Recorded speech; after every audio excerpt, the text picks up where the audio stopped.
Pour ces tutos, on aura besoin d'un bocal en verre. Donc il y avait une étiquette dessus.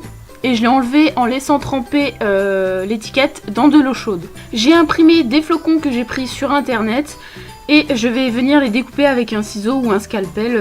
Ce sera plus facile avec un scalpel en tout cas. Je n'avais pas de scalpel donc j'utilise mon ciseau. Et en fait je découpe tous les contours du flocon. Alors avant de coller les flocons, on va faire les 3 petits boutons du bonhomme de neige avec de la colle scotch.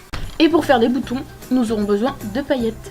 Et ensuite on va prendre la colle, on va faire 3 petits points de colle liquide. Et ensuite on va mettre les paillettes. Je vais saupoudrer les paillettes sur les points de colle que je viens de faire. Et pour récupérer les paillettes, je les mets sous une feuille blanche. Avec un cure-dent, je remets les paillettes qui se sont sauvées. Ou soit je reformule le bouton correctement. Dès qu'on a terminé, on va pouvoir coller les flocons. Donc moi j'ai pris un support. Et on va les coller avec de la colle déco-patch. Je prends ma pince à épiler et je colle avec mon doigt. Donc voilà, le corps du bonhomme de neige est terminé. Donc maintenant, on va passer à la tête du bonhomme de neige. Pour faire la tête, on aura besoin d'une boule en polystyrène. Donc en fait, la couleur, elle n'est pas très belle. Donc on va le couvrir avec des petites paillettes à trous, là, je sais plus comment ça s'appelle. Et des sequins, donc c'est des aiguilles en fait. Voilà.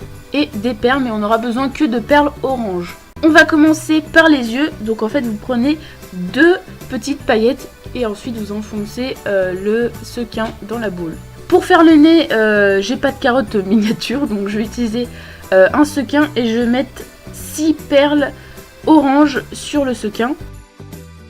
Et on répète l'action 2 fois encore pour faire le nez plus gros. Et là on passe à la partie la plus longue, c'est-à-dire de recouvrir de toute la boule avec des paillettes blanches. Donc là en fait il y en aura juste besoin de qu'une.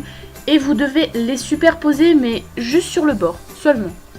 Voilà, j'ai terminé et bon ça m'a pris pas mal de temps et j'ai pas fait le dessous parce qu'en fait je sais que ça se verra pas. Je vais rajouter un ruban autour et j'ajoute aussi un chapeau que je colle avec du scotch et c'est terminé. Pour le deuxième DIY, j'aurai besoin d'un autre pot. Cette fois c'était un pot à cornichon, voilà, c'était la précision. On aura besoin de petites étoiles de chez Casa et de la colle liquide.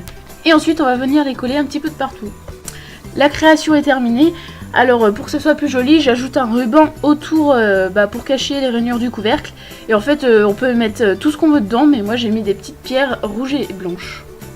Pour le troisième DIY, on aura besoin d'un petit bocal, mais plus petit cette fois, d'une pomme de pin. On aura besoin de la peinture blanche et d'un pinceau. Avec la peinture blanche, je vais venir peindre seulement les extrémités de chaque branche de la pomme de pin. Ensuite, on laisse sécher et on va prendre des granulés de polystyrène, donc ça ressemble à de la neige, et on va en mettre au fond du bocal. Et autour du pot, vous pouvez rajouter un ruban ou du raffia. Et c'est terminé. Pour décorer autour du sapin, j'ai décidé de faire des petits cadeaux. Donc pour réaliser cela, je vais prendre des boîtes de médicaments, ça n'a aucune importance, vous trouvez des petites boîtes mais n'importe laquelle.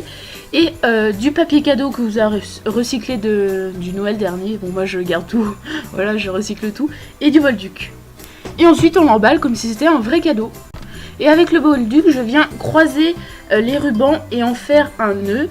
Et ensuite je prends mon ciseau et pour faire les jolies boucles. Et voilà, le DIY est terminé. J'ai juste une précision à faire. Vous pouvez aussi rajouter dans les petits bocaux des bougies à LED comme celle-ci.